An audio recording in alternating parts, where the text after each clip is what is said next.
Hello, welcome to today's episode. We're talking to Leon Ngo. We were joined by our friend Lou Fernandez as well, and we talked about guns, we talked about cars, we talked about the SWAT team, special units, and all things in between. I really hope you enjoy the show today, because I really enjoyed making it for you. How do you want the gun set up as far as... They're already set up, so we're like actually rolling. Okay, cool. Hey. We've already started. Silence your cell phones. Yeah. I don't know what episode this is, but we're here and we've done it.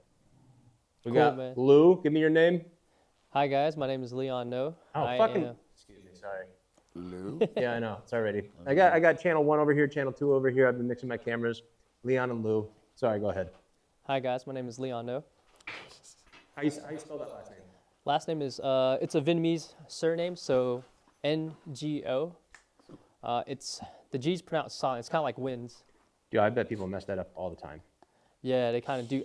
I mean, it's actually pretty easy to enunciate it once you kind of know. It's pretty much more of like rolling the back of your tongue. Yeah. Ngo. No.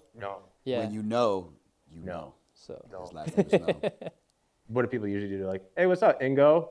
Yeah, that's like pretty much a common one. Yeah. And then back on the podcast, Lou Fernandez. Yes, sir. Yeah. Well, I appreciate you both coming out today. And why are we specifically here today? What precipitated our sit-down talk today? Hey, Ryder. No. Hey, what do you dogs want? Guys, this isn't your show. Hey, come on, guys. Anyway, Azula, say hi, Azula. So we have a structure next door that has been abandoned, derelict, and available for some hot action. What do we think we're getting into over there? Yeah, so pretty much me, Lou, and Sam, we came up with like a little small game plan to just do a quick little breaching class for everyone. It'll be a good refresher course for me, and also it'll be a cool... Refresher course for you because of why? Oh yeah, because I'm a former police SWAT sniper. So I was formerly on a specialized unit, the Jaguar unit, a street interdiction, street level narcotics unit, back at my hometown in Alabama. And my last year before I transitioned over into the film industry, I was actually on a SWAT team, and I was one of the snipers for my unit, for my team. And how long were you a sniper? What was that I was also only for a year, towards the later end of my law enforcement career. But majority of my law enforcement experience, I was in specialized units, special operations division, over at Mobile Police Department in Alabama. And then that brought you over to Atlanta, where you're in the film business with Lou and myself and stunts, and that plays a big role. Like, what was that kind of crossover? What did that look like? Oh yeah, I mean, honestly, I think it was like one of the smoothest, I would say, like transitions as far as just like, having like the skill sets that I didn't have to throw away. I could still take those skill sets and then even still ongoing, still learn, build more upon it, honing the craft, being better, and then just I feel like representing, now being in the film industry, giving that authenticity into our industry too as well. Just like, as far as like weapon safety, as far as just, like there's a lot of times where, me before I got into the industry, watch a tactical movie or like a military law enforcement movie and just cringe. It's like, dude, that's just not how you fucking hold a gun. Or, Yeah. Excuse my French. That's this kind of show. You can use all the French. Cool. Yeah. Yeah, Je sais pas. Okay, cool. So yeah, I mean, but pretty much, like for that type of like authenticity, like just seeing things like done and portrayed accurately, and like with professional people or paying back in homage, to the ones really doing it every single day. And I feel like that's one of the things I could give back, and I feel that's a great and honorable thing to do. Would you say that what you've seen a lot moving into this space, the stunt space, that's a big piece of it is that like it's not just dangerous, it doesn't need to look cool, it's got to be real, because the average home viewer is now like a little more informed, like people know what's going on, and so if you're not doing it right, you're gonna have all your keyboard jockeys hopping on there going like, you did it wrong, that's not it. Yeah, I mean, Easy. Yeah, boy, that's right. she thought it was somebody knocking. Good dogs. Hey, calm down. That's right, good dogs. Yeah, so Hey, saw that? I wish we could have caught that on film. Hey, it did a backflip. We're not practicing breaches yet. You saw it? Chill. You thought of that? Yeah, it was funny. She slipped. Hey. Hey, there's nobody. Come here. Easy. Yeah. Well, the question was, I'm sorry. So specific to like what you see in the stunt industry now, like you can see the transitions where it has to be real. It's no longer. Stop. You can just open that door, Lou. Let him. Does she run away? Come on. Nah, she's not. Yeah, you can crack it. It's just because when you were knocking, she's used to Yeah. like, yeah. Don't let Go figure it Yeah, it out. does. Go figure it out. Well, we're gonna be safe today between the firearms and the chihuahuas. We're gonna make it. Cool. No, but specifically to the industry and how it's got to be real. It's got to be done right. It's no longer got to look cool. It's got to be that. Yeah, well, I feel, like, again, at the end of the day, you take it for what it's worth. You take it face value. It is the film industry. It is for entertainment purposes only. It's to entertain people. But, you could also do it in a way where you could do it, portray it accurately, too, as well. I mean, there's things like I would say that I've sat down and thought about where it's like, hey, do I really want to show this tactic out to the whole world where, it could actually endanger, like active law enforcement or military personnel. But then you kind of think about it, it's like, dude, it's all over YouTube. So the things that I'm doing, it's something that's like, it's accessible to the common person. So it's nothing that's like, secret squirrel, secret ninja tactics that like I'm not supposed to show. It's something that anybody could honestly Google or YouTube, at the palm of their hands that they could actually find out. So to me, I feel like if you're gonna do it right. Like I'm watching a karate movie. Why is this guy doing like taekwondo or Chinese kung fu? And it's just portrayed inaccurately, and just me as a viewer and a fanatic, it's like I don't even want to watch this no more because it's inaccurate.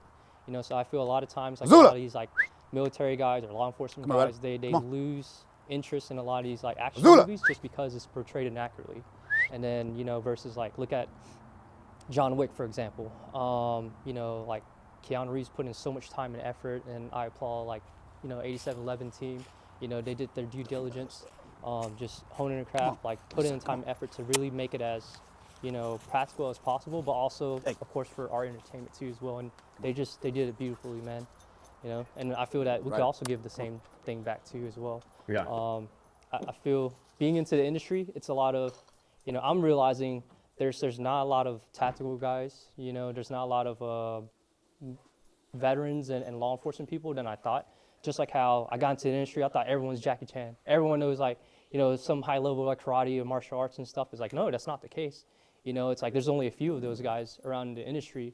So again, just. But they exist, and they are ninjas. They are. And it's seemingly 9 times out of 10, they're like, oh yeah, I was in the Olympics. I'm like, I can tell. Yeah. So, I mean, and that's a cool thing. Like, in this industry, you'll meet guys who are like former Red Bull cliff divers, and then you'll meet, like real professional stunt drivers or stunt riders and stuff like that. You'll meet, professional or like pro level former like Team Paul Mitchell guys, like the karate circuits. So it's cool, like, because you get like the cream of the crop in every division, and it's cool because then you could trade, crafts, trade skill sets, and then, to just like level each other up. So it's a cool community, man. I enjoy it. I enjoy the journey so far, and just the experience. Talking to Eric Salas. Yeah, I know Eric.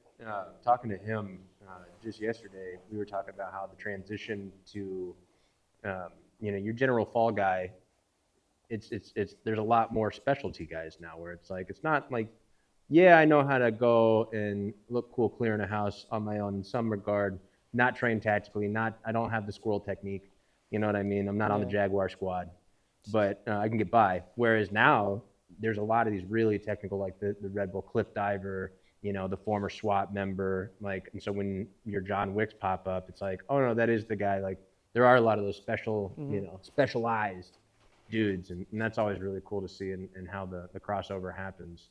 I was talking to John Cooper here on the couch not long ago, and just trying to find my own way in the industry where, you have a very clear background. It is very specific training, with martial arts, with the police force, Lou the same, working at the booby trap for so many years. He's got a whole set of acquired skills that I will never be able to touch. But finding where I fit in the mix and learning from guys like you is super interesting and fun, where it's like, you can sign up for courses all day, but like I have the opportunity to like learn from like the best, Yeah. and that's like been a really neat experience.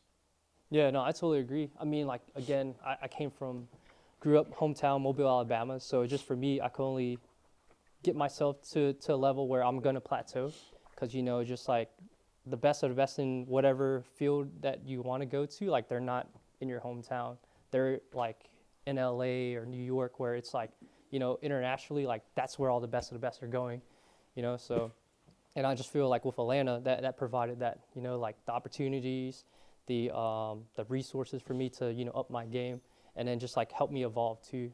So What do you see for yourself in the future implementing like your skills? Like, is it what we're getting into like with this this is a previs we're gonna shoot, right? Is that generally what it would be called? I mean, I would say Or short? What it was would more we of a call short. it? Yeah, more like a short. More like a short?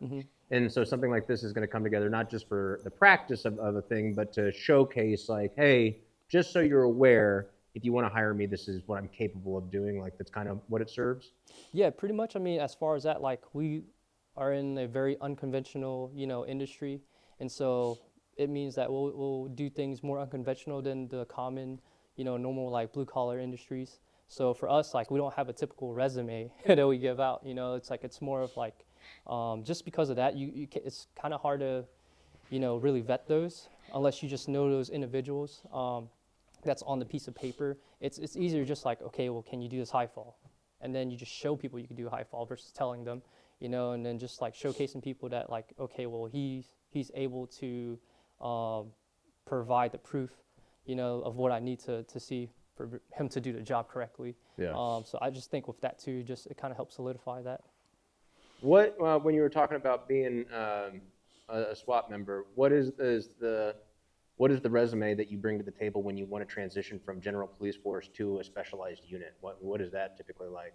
Oh, so yeah, pretty much how I got transferred over initially. I don't know, man. Just it happened. I was in right place, right time. Like, did somebody ask you? Did they go like, "I saw you're shooting at the range today"? So yeah, not really, but that's how it worked out for me. Okay.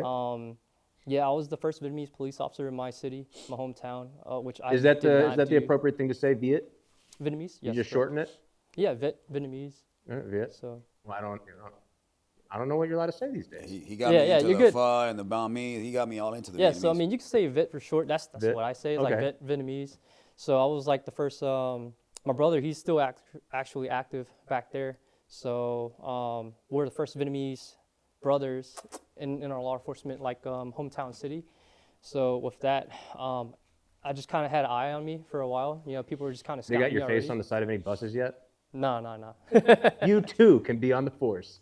Well, I mean, it was kind of weird because it just like they kind of pushed the agenda for like diversity, you know, Yeah. of just everything being more transparent now and just the whole like diversifying everyone's like portfolio. So because of that, you know, I had a really good martial art background, and like I had this one guy, he was like my cop dad later, but he was doing our officer survival class, and he just kept calling me Ninja Gaiden. So it's just like a video game that he used to play, I guess. And then he just like, hey, yo, what's up, Ninja Gaiden? And just every single day, man, he just kept like, you know, just messing with me. And then eventually just like the last day of like our officer survival week, which pretty much for what people don't know, that's like you going through your police academy class. Throughout your police academy, your last and final week is officer survival. So that's like your hell week as like a military standpoint. So the SWAT team puts you through real life scenarios.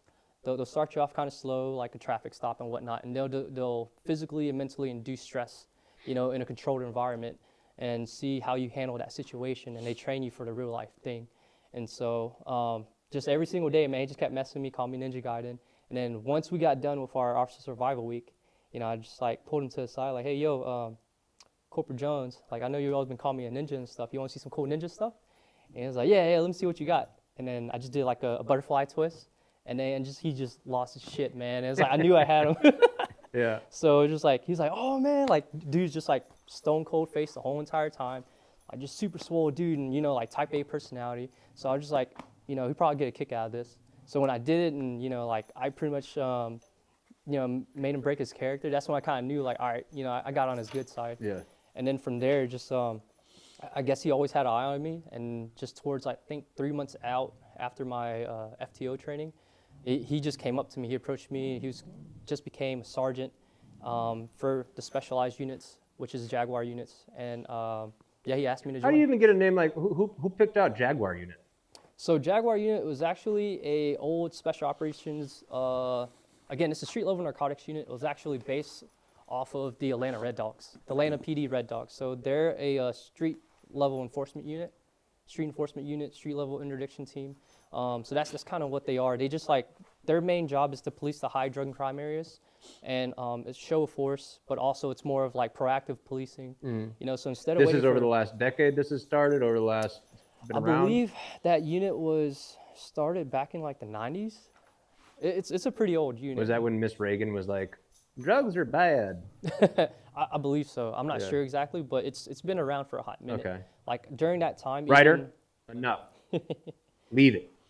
What is this toy on the hand? So yeah, during that time, even I think the chief of police was a former Jaguar unit. So it was a very like decorated unit, and it was pretty much like the stepping stone for a lot of like SWAT members too to transition over. Like before they became SWAT, they were former Jaguars too as well.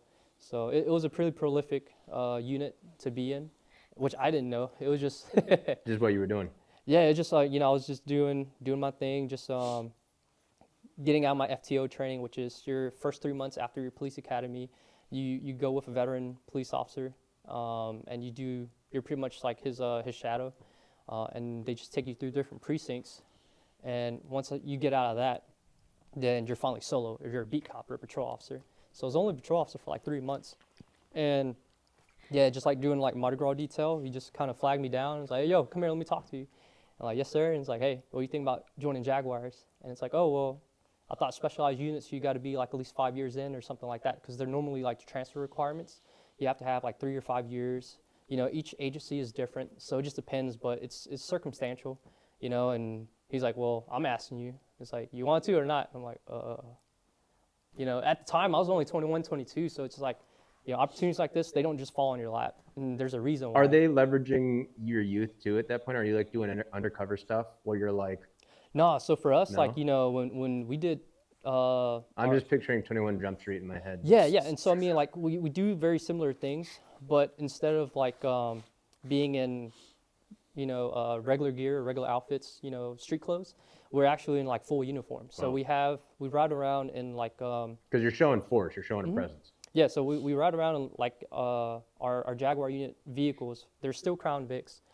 We still have like city seals, and we still have like, you know, police numbers, our asset numbers to identify us as police officers too as well. And then or same full police gear too as well, like full patrol officer, and, you know, button downs and slacks. So it's nothing like super like undercover, I guess, what people would think. It's more of just like proactive policing, Yeah, you know, with a specialized unit. So that's kind of what more we did. interesting. But now they got Ninja Gaiden on the team. And I got Ninja Gaiden on the team. Yeah, man. So While you were policing in any of the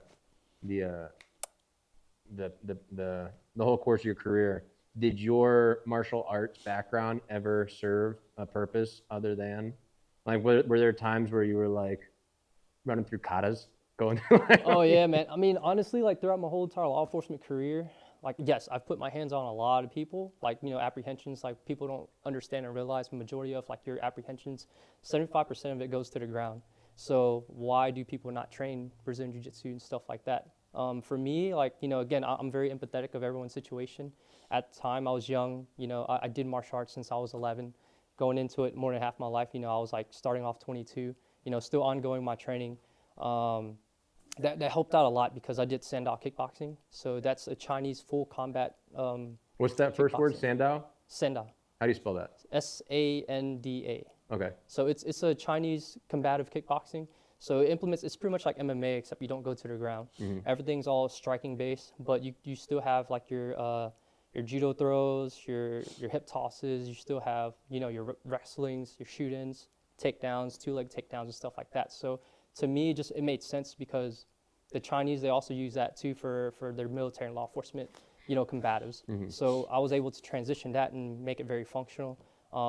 Yeah, I've made a lot of arrests with our joint our unit itself, me being on that team and then being on SWAT, I think I had over 620 court case arrests. Whoa. So yeah, it was a lot. And I mean, that by the time I got out, I was only 26. So I was averaging about 100 court cases, and that's just with the whole team. Yeah. You know, if every one of us like individually stacked it all together. Like I had another guy that had like 700-800. You know, so I mean, like dude would have stacked like thousands of arrest cases. You know, combined as individuals. And that was majority narcotics and gang relation type stuff, or just So across the board? majority of it was special operations, because majority of my law enforcement career was in special operations. I spent a little time like back and forth in patrol, just because like the whole Ferguson situation, like you know, the whole political side of that did affect a lot of law enforcement agencies at the time. So they thought it was the best idea to dissolve that unit, you know, for that time being, until they could, I guess, figure out some more transparent policing. So with that, I got transitioned back into, you know, patrol. They offered me if I wanted to join narcotics, but I just didn't care for all of the undercover, like, you know, cases and stuff like that. To me, it's just more like, I don't like dealing with cases. I don't like dealing with CIs. You know, it's more of like the cool, fun, like high speed, low drag shit. The action. You know, the action. Yeah. Exactly, dude. That's why I fucks with Leon.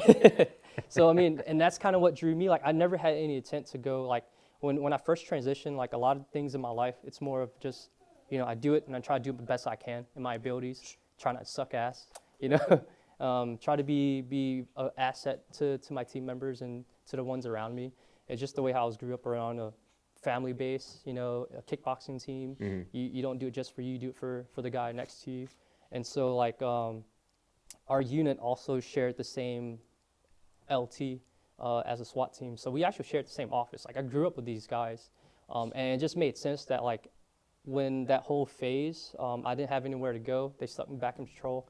And, like, I didn't really care for it. Like, it was boring. It was slow, super slow pace. You know, Is that just like giving tickets and like?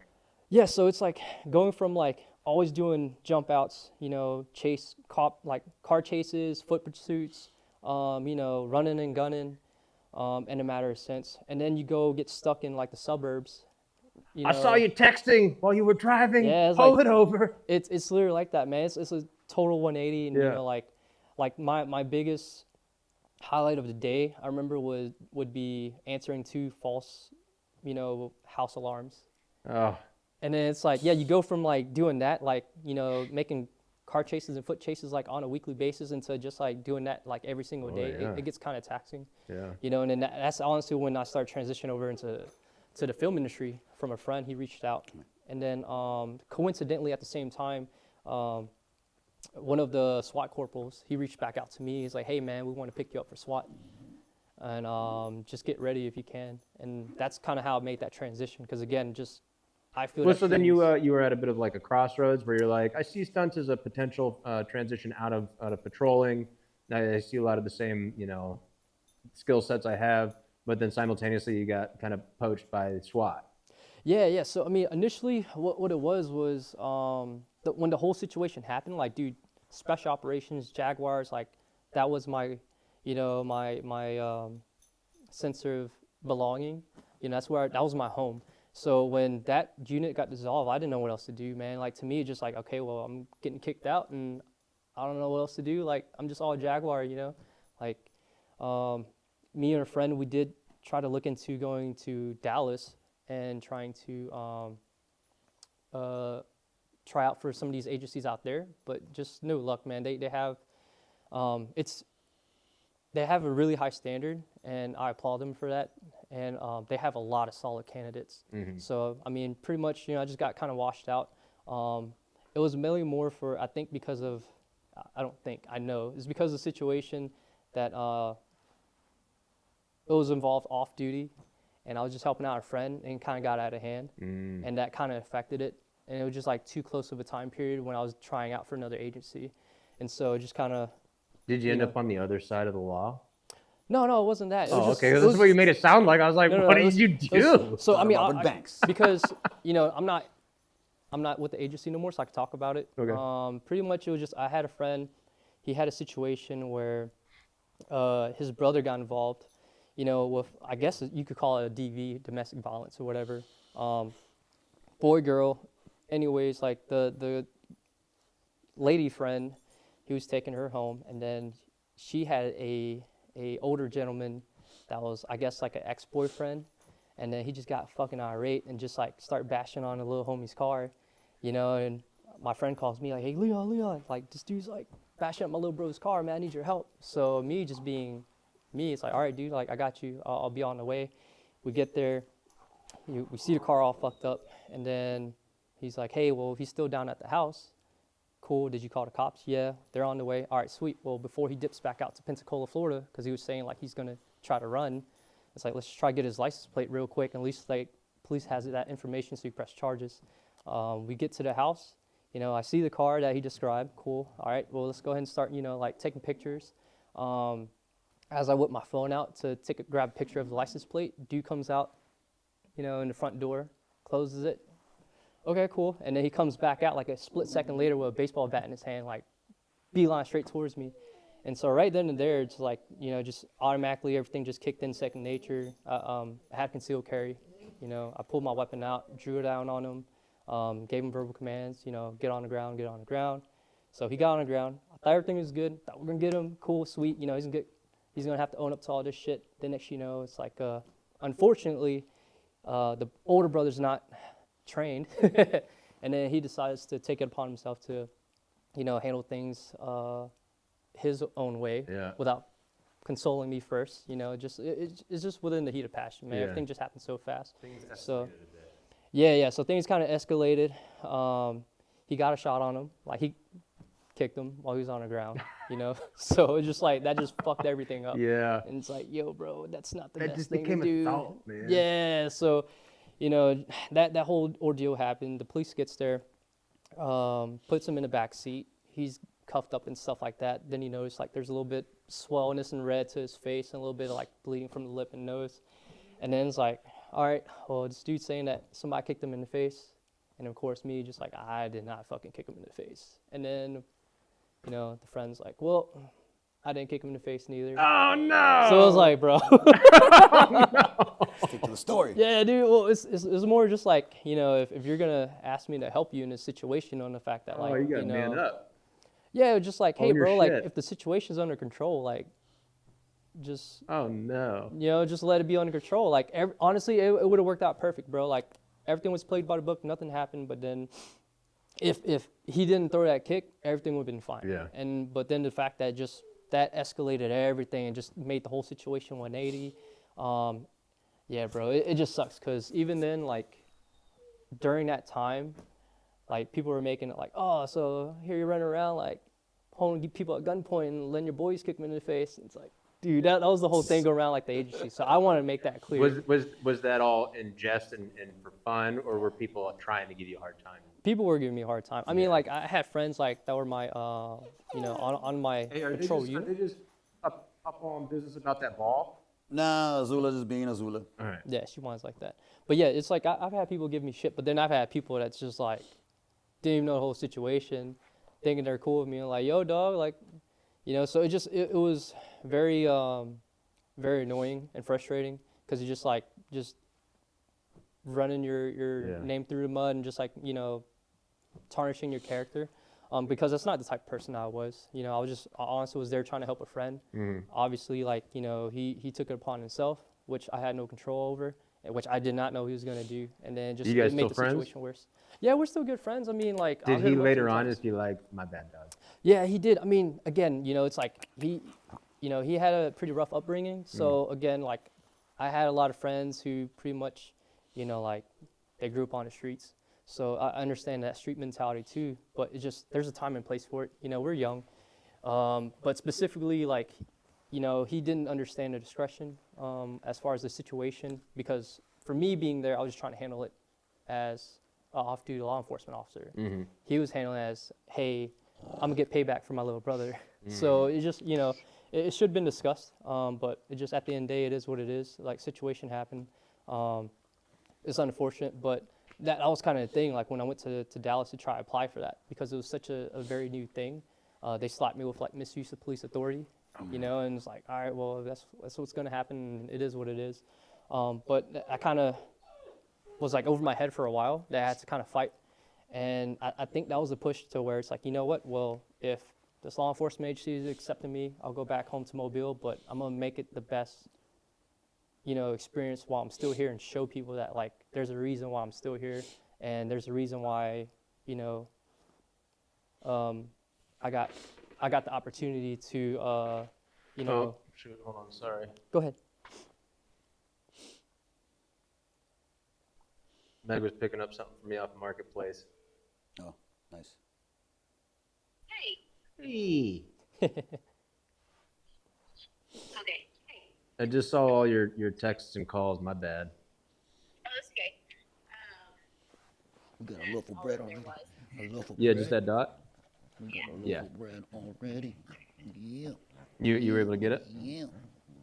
Yeah, I got it. Okay, cool. Sweet. We're just downstairs. All the dogs are hanging. Okay. Plus one. Keep Piper warm. He's very warm. He looks like a big old warm dog. Okay, love you, bye. Took a picture him next to Guns. Piper next to Guns. Yeah. Send her a picture. She's like, "What are you guys doing?"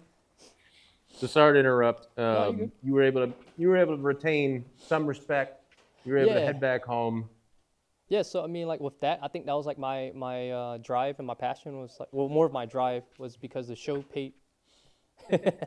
Puppies and guns, baby. It was like kind of showcase people that I was like, yo, dude, like they're kind of wrong about what they hear about me, and just like over one small situation that got out of hand, you know, that's not the type of person I was. So when they approached me with the whole transition over a SWAT, like I'm gonna show people why I'm here, and you know, I'm gonna show them that I deserve to be here. Yeah. And that's that's a false pretense Well, of and then a equally shitty with- situation. With the skill you were able to showcase when you got to SWAT, specifically with being a sniper. Yeah, I mean, like that's the thing, man. Most of those guys like already knew me before I even got there. Again, like I grew up around those guys, like from being 22 all the way till at the time 25.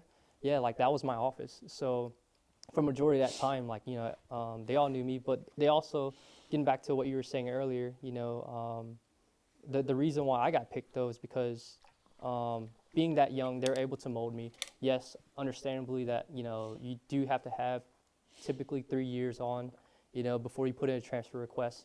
But it's just the fact that, you know, my cop dad at the time, he saw something in me, of course, that I didn't see, but he knew that he was able to mold me and to be like the correct officer that he wants. And I'm grateful now just looking back because he's just a solid ass dude.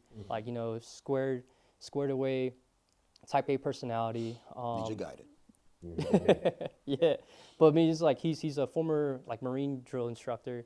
He was the leading SWAT sniper for the whole, you know, police agency during that time. He was still like on a SWAT team too as well.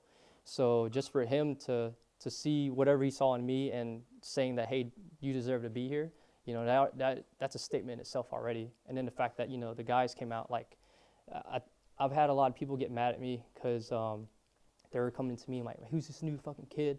You know, like just coming in here, like I remember to this day, like this one guy came up to me, like, you know, I've been here for like 3 years, and you know, I put in my transfer request like so many times, and it got denied, and like, who's this fucking asshole kid out of nowhere, man, just gets picked up like that, and literally I was like, that's me. It was hilarious, man, and just like, I mean, I don't know, dude, just the hostility, like, it was very like foreign to me, because you know, you get into the academy and they tell you about all this like camaraderie and this brotherhood and stuff, and like honestly I didn't really feel that, you know, just because like I already had a target painted on my back because of that. Getting into the Jaguars, you know, like straight away out of FTO training, and so I think me getting up throughout my first half of law enforcement career, proving people like, hey, this is the reason why I'm here, you know, showing people that, and then just having the right mentors to kind of like mold me and guide me. Really helped out. And then as far as like, you know, SWAT, man, just, yeah, SWAT in itself is just, it's a whole nother thing. You know, I'm glad to be in Jaguars because it helped the foundations of like what it really means to be like on a team, you know, like accountability, you know, high expectations and standards. And all these dudes are like, you know, like they take their job seriously. and you know, I take pride in being able to be a part of that. That's cool, man. Yeah. That's cool. Well, now you're in Atlanta. You're moving into stunts. How long has the career been in stunts? Been where you're at now? Like, how long has that been going? So it's been going like immediately right after. So I resigned SWAT back in December 2016, and right away, like the next day, I put everything in my little 370Z, and then I drove up here, and yeah, I've been here ever since. So like my transition started, since December 2016, and I just haven't looked back ever since. Yeah. And you stay active in training and all of that. Like, once you're a SWAT guy, is that something that you can go back to, or you got to stay active with like recertifications, or how does that generally work? Yeah, so normally whenever you're on a SWAT team, or just like anything in general, like with the law enforcement agencies, like you have like your yearly certifications, your remedial trainings and stuff like that, so that way you stay on par with like your state certificates, your state, like, because everything's all kept track of, because just in case of legality issues, if like you get into a shootout or something like that, first thing they're going to do, they're going to pull up like your records, they're going to pull up all of your certs and stuff like that. Hey, was this person like certified to be behind the bolt gun, be behind like, you know, be a sniper, you know, if you're chemical irritant guys, the guys who blast all the, you know, the CS gas to gas houses and stuff like that, are they like still certified on paper? You know, your breachers, like everything, like you have to have certifications. Yeah. So there's a sense of that for legality purposes, which is why they do it that way. And, you know, I feel like it's a great thing, because then you could hold people accountable too as well. But then is that something though that you could go back to, or are you staying on top of your yearly certifications? Oh, or? nah, man. It's You just let it like, go? yeah, once I'm out, like I'm out. Okay. I mean, there's a couple things that I don't mind.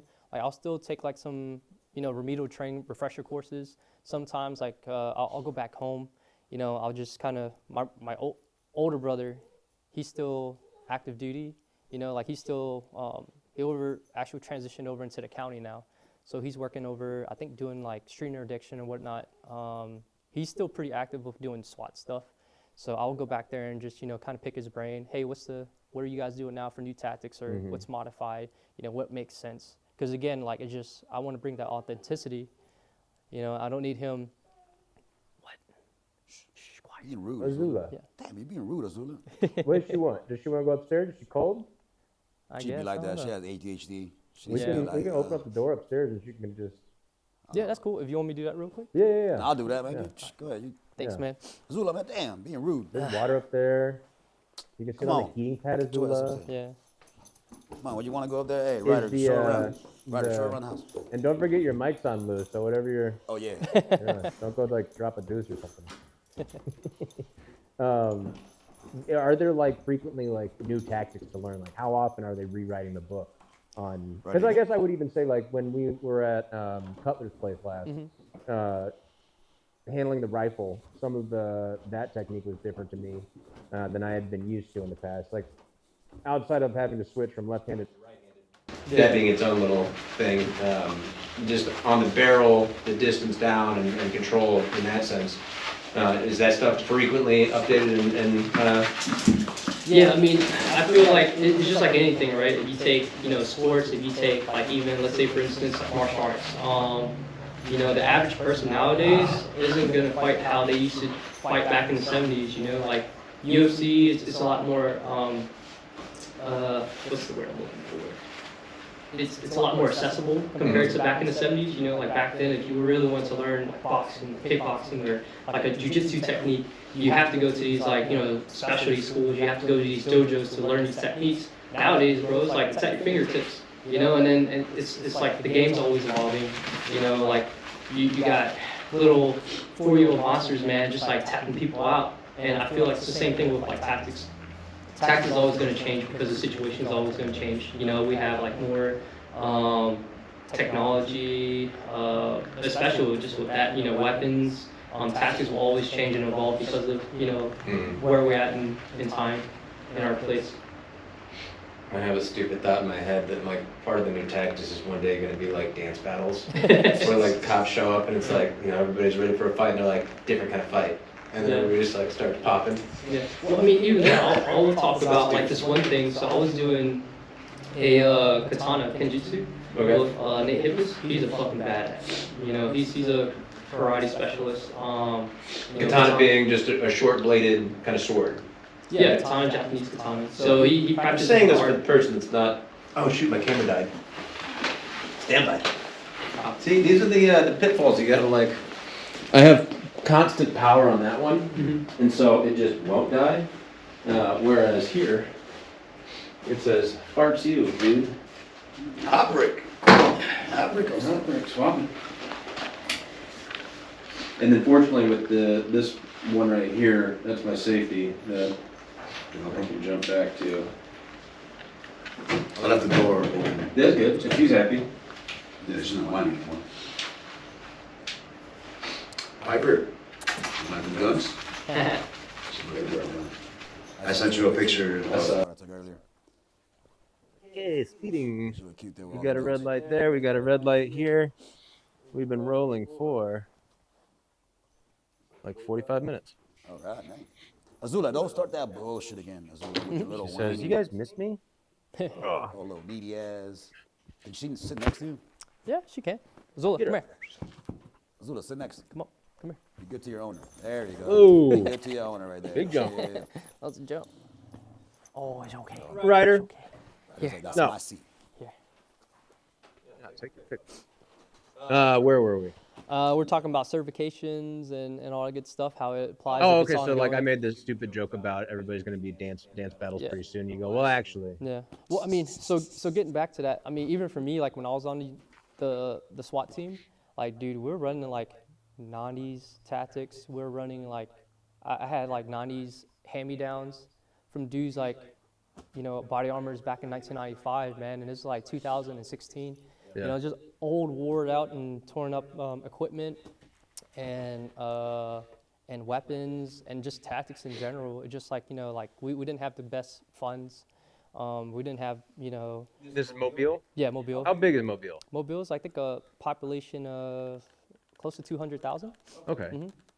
Yeah, so I mean, just at the time, like, you know, our police agency, it's not like great funded, you know, like nowadays, like looking back at it compared to what it used to be, like when my brother was still active, like, dude, it's like, it came a long way. I remember when we got on, they started, we got the idea from LA County SWAT guys to do our own like mud runs. So that way it could fund our own like training and equipments and stuff like that. So we could get up to par with modern things. So that way, you know, we could go out to training, we could afford to, you know, put ourselves out to these like, you know, classes and stuff like that, and bring it back to be more of an asset to our team. Yeah, so. Interesting. When you came into the stunt space, was it similar to your entry into the police force, like being a VIT? Was that a big hill to climb, or was that an asset? What was that experience coming into the film industry? It was different because I think I wasn't prepared yet because I was just so used to a conventional. My job wasn't that conventional, but it was kind of conventional-ish compared to like a contracted job, you know, where it's like I was used to being on salary. I was used to having, like, I was on a full-time SWAT team that was on call 24/7, so it was very inconsistent. You never knew when you were going to get called. You never knew when you were going to get an operation. But like I knew that, hey, I'm going to work today, you know. So with that, like, getting into this industry, like, you never know when you're gonna get that phone call. It's kind of the same way with like call outs, but at least when I'm not getting called out, I'm still at work. I'm still getting paid versus this, again, it's a contract job. Once your contract's done, like, you're unemployed. A little more feast or famine. Yeah, Yeah. so that was a wake up call for me, you know, because now it's like, oh shit, I got a budget, you know, oh shit, okay, well, I gotta start figuring out other things to do. And so I think that was kind of obstacle in the beginning. And just, I feel like a lot of military guys, you know, law enforcement guys, I understand there's a high suicide rate. With, I think like we have like one of the high suicide rates in all of careers. And it's because of like, you know, most of these guys, they get out and then they kind of lose their sense of fulfillment, their sense of purpose. You know, like, what the fuck do I do now? Because they've always been geared to like my job, even when they're off duty, you know. So, I kind of felt lost too as well. Like, oh shit, man, I'm just like, what am I doing? Just waiting around for a call that sometime never comes. Yeah. Quiet. So that was What's she trying to say? Is she trying to add to the conversation?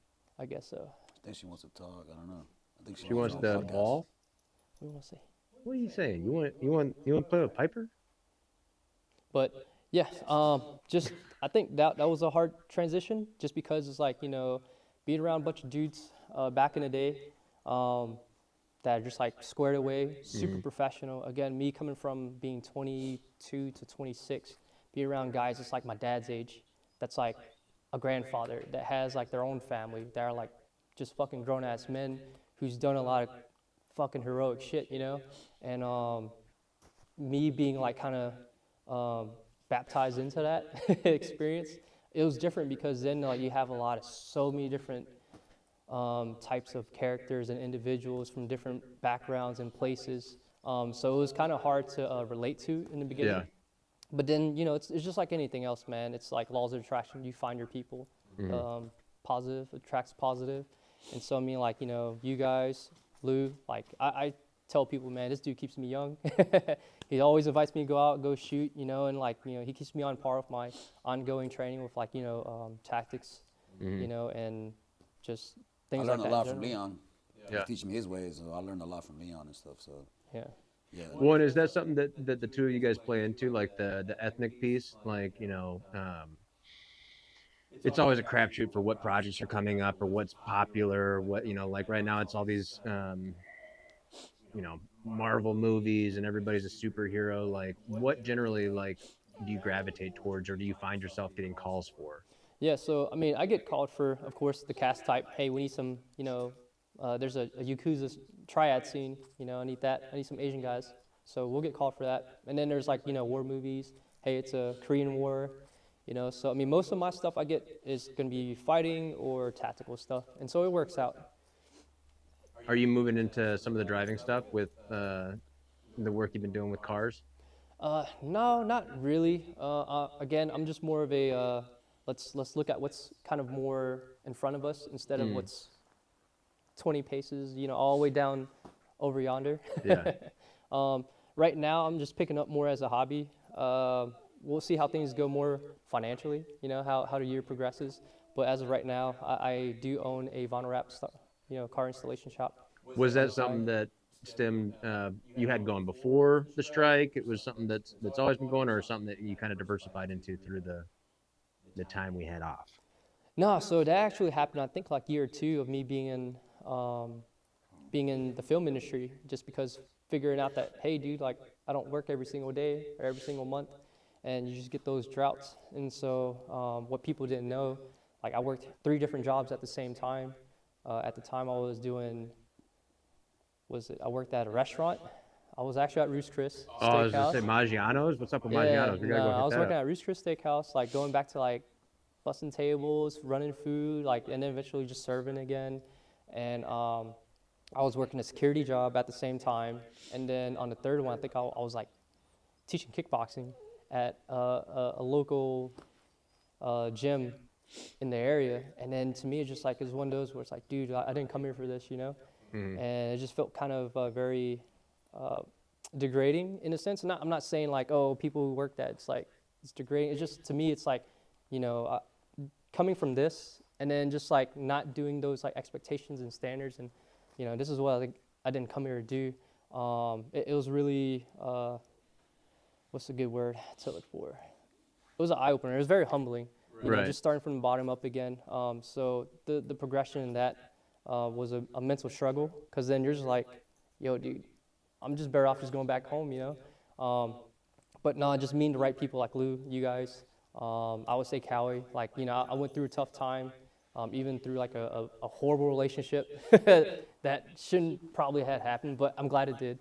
It taught me a lot. And it really taught me, instead of looking at the negative things in life, more look at the positive. And I think when I had that switch and the outlook, it changed everything. And then just everything just got a lot better. I started meeting these guys, and that really made, meeting these dudes really made Atlanta feel like home. And I think that was the biggest thing, was like, I never had a place to call my own, because I never felt at peace, like home is where you make it. And I felt like at the time, like I didn't have the right people there to make Atlanta feel like home for me yet until I met these dudes. So It's always interesting when you're in the pursuit of, you know, your purpose, you know, your dreams, the idea you have of what that looks like. It's like you got to do the impractical things sometimes and really live on the edge. It's like you could go get the job at Costco, you could go get the job at Ruth Chris, and you know, pay your bills and live a secure life, which is totally valid. And a lot of people need that, and it is practical in many, you know, ways. But at the same time, if you don't live on that edge of yourself of like, no, I'm here for this, and you go do that, maybe you're not getting paid for the work you're putting in, but that's the work you need to do so that, like, you know, you sow those seeds and you reap. yeah, It's always just that like catch-22 of like, how bad do you want it? yeah, exactly, man. I feel it is a grind, dude. It's a very unconventional grind because it's like a lot of people don't make it, you know, and I think that's the reality. That hits kind of hard for a lot of people. It's just like, damn, dude, just I'm not meant to do this, but it's okay because, like, you know, one door closes, another opens. Like, I wasn't meant to go to Dallas, and I'm here doing this now. So, you know, I was like resentful in the beginning, you know, when I was younger, but now looking back at it, being older and more mature, it's like I'm glad it didn't happen. It's like I'm glad like certain relationships didn't happen. They didn't need to, you know, and I wouldn't find the person I'm with now, or I wouldn't meet the friends that I have now, you know. So it's like I'm glad everything worked out the way it did. It sucks that sometimes you gotta go through shit, but then that's how you learn the best too. It's funny always looking hindsight, you know, it's always so clear. You can see and kind of map each decision you make and the lesson you learn along the way, that whatever you bumped into and it was just ugly or uncomfortable or awkward, that you see then now where you sit, you go, well, I needed that because actually, like, because X, Y, Z, where you see it playing out, like, you know, it's just always a unique experience. Even in Missoula in your life, that's a full-time job in itself when you gotta spend 24 hours on set, you know, finding out where she fits in your life. But sometimes it's those decisions like in Missoula you need along the way, so you don't like find yourself just like lost, going like, what am I doing? Yeah, it keeps you grounded, man. Like, definitely, dude. Like, I mean, like, I feel like I haven't changed that much.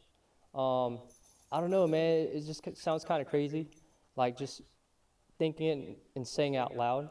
But, you know, there wasn't really a reason for me to, like, kind of, you know, you find reasons to live for, Yeah. and then you find reasons to die for. And then it's like, well, if I ain't got a reason to live for it, let me find like a noble, good one. And then I don't think I was like, I kind of was in that headspace. It was like, well, I mean, like, I just don't have that drive. I don't have anything pushing. But now it's like, okay, I have a girlfriend, I have a dog, you know, like, I'm afraid to lose things now because back then I had nothing to lose. So, I mean, like, you know, I was more out there. I didn't, not saying reckless, but, you know, just like I didn't have things holding me back because it's just like, well, if I fuck up, I fuck up, you know, because it's just like, that's on me. It's not going to affect anybody else. But now it's like, okay, well, what happens to me, you know, or like what happens if to them, then I feel like, you know, having that pressure, like, kind of like gives you an extra sense of, A little fire under the butt. yeah, urgency or, you know, like a drive, more of a drive. It's scary because, like, I've never had that. All I had was to worry about myself, you know, and now it's like I got to worry about my little household, you know, so it's scary, but then it's like, you know, it gives you that extra push. And understand too, like my dad, he always told me, it's like, look, you need a female to calm you down. Like, go get you a girlfriend, man, trust me. And a And pit bull, I never right? understood why. What is it? Shout out to the pit bull owners out there, right? Still have pit bulls.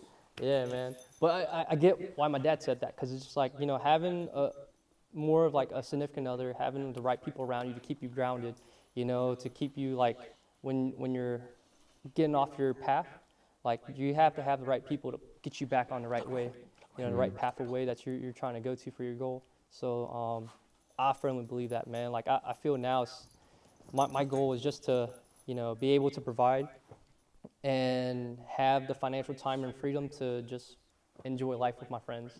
You know, it's like that's really nothing else. I used to be more into the materialistic stuff, but then as I get older and like I understand now, man. I understand why like my dad's the way he is, and you know, he's really good with just like making enough money to just hang out with like his kids and stuff like that, and his grandkids, you know, and like that's his peace, and I completely understand now. Yeah, especially how this world's all chaotic. It's funny. Yeah, I mean, I'm the ripe young age of 36, and you look at some people, they've already had, they got 16-year-olds Yeah. by now. They got full adults living lives, but until you put a little skin in the game in the family piece, relationships, and all those kind of things, it's so easy to just to kind of go with the flow of life and just get by and just kind of like look out for number one. But like you're saying too, when you start to realize kind of what life's all about, and that means something different to everybody. Yeah, yeah. But like those relationship pieces and what it means to start building that kind of home, that life, what that looks like, and what you got to put into it. Equally, that means protecting life, and we got a few protection pieces on the table in front of me. What are we working with, boys? What kind of firepower are we using to protect the family? Lou, you want to go ahead and go first? Yeah, why don't you just grab I've one? been You chatting my gotta ass off, so I'm pick it sorry. up. Yeah, pick it up and go sit back in your seat though, so you're already framed up. This is my AR. As far as man, I've had this AR for a while. This was actually there for that one. You built this? No, I had friends that helped me build it, but it's SBR. The barrel's what 8 inches, so it's a class You 3. gotta go get in your seat. The audience doesn't know where you're at. I need a class 3 for this weapon. People will usually get the. Class 3. Yeah, it allows me to have a SBR, short barrel rifle. This is what 8 inches. What is the usual? Is it 16 usual stock? Yeah, so anything under 16 inches is considered a short barrel rifle. Okay. So I had the class 3, which is I had this a long time ago. You had to get a trust fund. What is it? A trust, and then send it to ETF. I forget. I did this so long ago. Yeah. They like put it into timeout for a little while. Yeah, so pretty much like in order to have a class 3 weapon, you have to have a tax stamp, and then it has to go through like ATF. There's a very lengthy process that he has to go through in order to actually obtain and be able to have a class 3 weapon. Interesting. And so the 8 inch barrel was by choice. Is that an aesthetic decision or? Yeah, because I don't know. My little rifle is shorty, so if I want to clear a house, it's not a big barrel coming out of an angle, out of a wall, So everything's kind of short and compact. So that's how I want it. So yeah, this has been my rifle for the longest. I need to get a new AR. I also have an AK and an MP5, and then a Remington long rifle as well. But yeah, this has been with me for the longest since that video that I had that went viral. It's been there. We talked about the viral video of Oh, yeah. Juan Wick. Yeah, not by choice. People named me that online. It was just Yeah. Well, then, so you guys are actively training with the AR. Is that like for the industry? Is that kind of like a go-to weapon that, like, on set they're gonna generally have you using, loading mags, things like that? Like that's one that you want, like a decent familiarity with. on set, they'll give you ARs and they'll even give you like AKs and like some MP5s, right? Some guns with like some little vector, Yeah. So generally, like that's pretty much the generic stuff they normally give us: AR-15 platforms, AK-47 platforms, MP5s, pretty much all the ones he named. And so I mean, just for that, it's very practical for us to just train. And on top of that, too, like we're in the U.S., we're gun owners. Second Amendment, practicing our Second Amendment rights responsibly, and it's fun, man. Like to us, like some people like they have a different way of like relaxing. Ours is just like going out and train and just like bleed, sweat, and get better together, man. That's how we, relax and bond. So. Yeah. What else we got on the table over here? Why don't you come grab one, Lou? Oh, that's Leon, his excuse AR, me. and then we have the shotty right there in front of you. So another. Oh, okay, that's Leon's. Yep. That's So Leon's this baby. is mine. Was that a Gucci strap on there? What you It got? is, man. It's Quilo. You want to check it out? Yeah. More modern. So this was like a birthday gift to me. It took me like after I got on after I resigned from my police agency, I thought it was a really good idea to go ahead and just get my own AR-15 build. And I just Sorry to be to not know. Yep. Generally in the police force, you're always provided weapons. Like, are you ever using your own sidearm? Like, what is the last? Oh, Tell so me. I'll entertain you on that. Yeah, they do provide you with like your basic duty weapons. So they outfitted us primarily with I got a Glock 22, which was a full compact size Glock that was chambered in 40 caliber. Once I got out though, I again, just made a good idea to myself to go ahead and just get a Glock 19 because it just feels more practical for just concealment carry, going to the range, self-defense, stuff like that. But yeah, they outfitted us with that. Man, they had like crates of, what was that thing? Like M16s still like in the crates from like Vietnam War era that was given to us by I think like the Coast Guards or whatever, National Guards from like their old inventory or vault. And these were like our duty issue like patrol rifles, bro. And so it was just like, nah, man. The thing they gave us was like, I didn't even get those yet. It was, they gave us a duty issued Glock for our pistols, and they gave us a shotgun, a Remington 870. And then it's like we were advised strongly to go ahead and get us a patrol rifle, just because of like the situation nowadays. Like anyone, I don't know how other places is, but I mean, typically like, you know, in the South, it was pretty accessible for like your typical bad dude to get like a SKS or AK-47. And so to combat that, you know, of course, if God forbid you ever had to, but AR-15 was a pretty nice, affordable platform to fight against that. So they would say you could have this M16 from years bygone, or you can go get yourself a rifle, do what you want to do with it, and then it becomes your baby.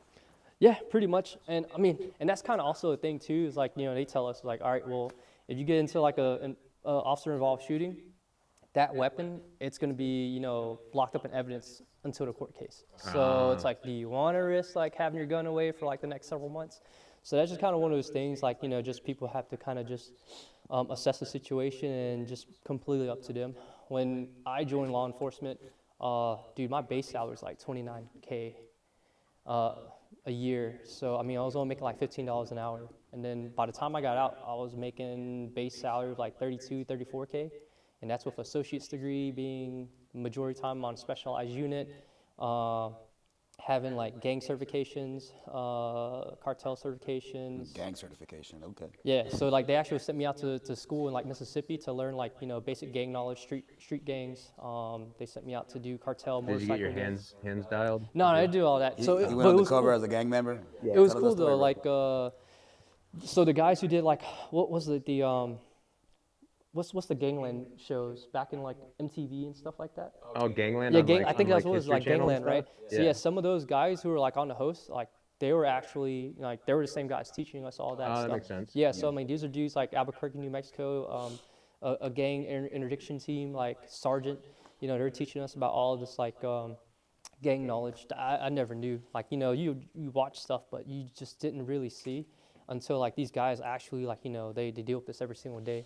So having those certifications was really helpful. Like I was able to deal with like, okay, well this is like a typical, you know, criminal, or was this like more of a guy that's more methodical, has like some level of like, you know, organized like crime element that I could identify. Luckily in Mobile, it's like most of the times you just had like your petty, you know, like low level street gangs. You didn't have any like organized crime syndicates, stuff like that. So that in itself was, you know, not too hard to handle. But again, Riding around here, like now you're in Atlanta local, like do you still have that information in your head and you'll be down some street and you're like, I know what's happening right now? yeah, I mean, and that's the thing what people don't understand. It's like just because like you're in Atlanta or like you're in, hey, come here. Ryder! I'm gonna check on him. Yeah, Meg might be home too. Copy. She's like, where'd this pitbull come from? Yeah. So I mean, yeah, getting back to that, just because like you're in like, you know, different cities and on. people have this perception of like, oh, because this like you're in this city, like there's these bad places. Like, nah, dude, like every city has good and bad places. You know, like a thug is a thug, a criminal is a criminal. Like someone with bad intentions is always gonna be someone with bad intentions that like doesn't make anything like better or worse. Yeah. So like a guy in the hood in Mobile, Alabama could just be as dangerous as the guy in California because like he has a lot more to prove now. Yeah. You know? And so I feel like people kind of get sucked into like that false sense of security. Like, oh man, I'm in some little ass city. But nah, dude, like if anything, it makes it worse because they have to match that level of that notoriety. That they saw on Gangland. Yeah, exactly. So Oh, I saw what those dudes are doing. yeah, but it was cool, man. Like all these certifications I had, getting back to that, you know, I was a self-defensive tactics instructor too as well for my police department. So like I was doing like the yearly remedial trainings for our agencies, for our personnel. And then like the last couple of classes before I resigned, I was able to actually instruct, you know, like cool. the last 3 police academy classes. I think I did, I don't know what classes. I was class 46. It might have been like 48, 49, something like that I did. 47, 48, 49. I don't know, man. It's been a hot second. But it was cool. Like, I felt like I could give back to, you know, my agency with my time and effort and my experience. And it was humbling. Yeah. So. Well, according to Azula upstairs, I do think Meg is getting home. I mean, we've been talking for a while, boys. I think we got a good background on Leon. Yeah. Sorry, I've been a chitter chatterbox. No, that's exactly how this is supposed to go. People don't want to listen to me talk. They hear that enough. Cool. But, Oh, did you want to talk about this real quick? yeah, So walk I me got- through it. Walk okay, me through cool. it. So He this has is a this is suppressor. also my SBR build that I did. I pieced it all kind of somewhat together, like over the years. Getting back to it, just because like again like having the AR-15 platform, it's affordable. You know, I took my time on it and built it up exactly how I want it. It's a direct impingement gas operated AR-15 platform. I have a dead air Sandman K suppressor, so it's modular. I could put this on my sniper rifle too as well. I just have to change out the front caps. So I buy one suppressor instead of like a billion. Yeah. To me, that's practical. I'm not in, I'm not active anymore. So to me, it's just like, okay, well, if God forbid I have to use this, and then I have a dog in the house, I have a girlfriend, at least it's not going to blow people's eardrums out. So there's a level of safety. That's so kind of you. Yeah. So I mean, it's just that. Exactly like Lou, the reason why I got, I ran with SBR or Shorty was because just for CQB purposes, this weapon is capable of reaching out to, I would say, 350 yards, pretty easy. But the capabilities is, of course, I feel like the world's so crazy, man. You never know what's going to happen. I'd rather have the bigger gun than the other guy, and it's easier to maneuver compared to a shotgun. It's more collateral damage. This is a lot more controlled. I can do a lot more precise manipulation and work with it, inside a structure versus destroying everything. Right in front of your shotgun. Yeah, or if you just want the hand cannon. Yeah. This is lighter than I hadn't touched this one yet. This is pretty light. Nice. What is this one? What? It's a Mossberg, what, 500? 508. I think it holds, what, 8 rounds? I forget, I haven't used that. That just stays at my house. Well, and the pistol handle on a shotgun, isn't that, do you need a class for that? Or is that, you're allowed to just have this? Well, since it's a pistol grip, it's considered a pistol, then I believe it's good to go. Yeah, you don't need What's the rules on if I wanted to cut the barrel? That's different. Yeah, because I feel like I'm not making that up. People do cut the barrel, I don't really know specifics on that. Yeah, I mean, you cut the barrel, but that's not legal. Yeah, that's what I was thinking. Just makes it last wider. Yeah, I mean, that's kind of was the thing. I think people were grabbing that and just sawing off shotguns. Yeah. To just carry around, concealment carry. I mean, but that's the thing. Like being in the South, like people hunt turkeys, people hunt deers and stuff like that, vermin. So I mean, like having a rifle in the truck is not a common, it's not an uncommon thing in the South, which is what's I guess mind-boggling to other people, like in other different regions, Well, I applaud all your skills and knowledge that you've attained over the years in the business. I have so much respect for law enforcement and everything they do, because nobody wants to shoot me, like ever. And so to sign up to like go play with guns all day, like not for fun, but because somebody's shooting at you. It's just such a different way of doing things, and even if I may disagree with how some things are handled sometimes, it's just that's a different world, and I gotta give it all the respect. And so kudos to you, appreciate you and all the work you did, and thanks for sitting on the couch today, chatting our ears off, and I look forward to having you back again here on Bad Beard's podcast show, whatever it is turning into.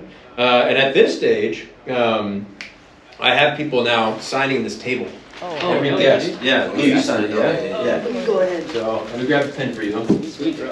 Get my graffiti over here. Yeah, and one thing I forgot with Lou. Yeah. So you're just gonna go ahead and do it now. Yeah. We'll have him sign it first. And you can sign it wherever, however. Don't feel like you need to clump it up over there. Yeah, take a tour. Dare to be different. There he is, opposite of the table. There you go. It's different, yeah. Yeah. Do we have to do dates or no? Nah, that was Zula sign. Oh, you already signed it. All right, so now go hop back in your hot seats, and we'll start with Leon.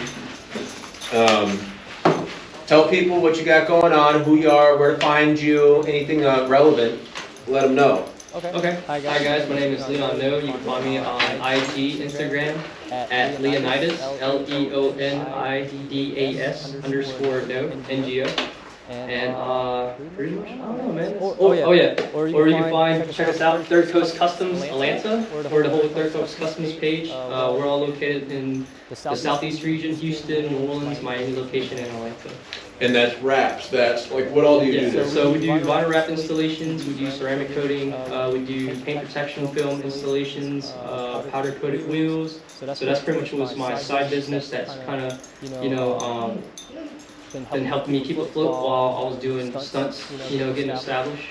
So it's a cool job. You get us around some cool cars. It can be very therapeutic too. It is. We wrap my vet, the red Corvette. Oh yeah. Mostly head, but we help. You still got the red? I don't know what's up with that camera. It died again. So we're just gonna, since we're at the stage anywhere where it's your turn to shine. Lou, why don't you, since we missed your last one, why don't you give us where to find you, what you got going on, what's coming up next? What I got going on next? Whatever pops up. On my IG is LOU_Fernandez1, and what I got going on next is, I don't know, what we gonna blow up the house back in the back. Yeah, I'll be about to blow that up next. And You'll get some Where you can find him at Juan Wick, juanwick.com. oh yeah, right. I mean, that's just. Yeah, I'll be hashtagging one way, but I don't promote one way like that. The internet does. You can do that. I don't do that on myself. It just happens. I mean, the next thing you'll expect is us blowing up some doors. Some doors, and playing with dogs and puppies and guns, and Alright, let me just, waiting for those colds to be over. we're all ready for that cold to be over. Alright, I'm gonna turn this on one more time, and then I'm gonna say bye. And that'll be the shebanga. Zula, why you so rude? Everybody likes the little doggy. They go, why is that thing so small? It feels like part of my child. She's kind of my child. I told you the story of the. Zula, no, stop. Don't do that. Hey. We had puppies in the house, and Azula is one of them. No.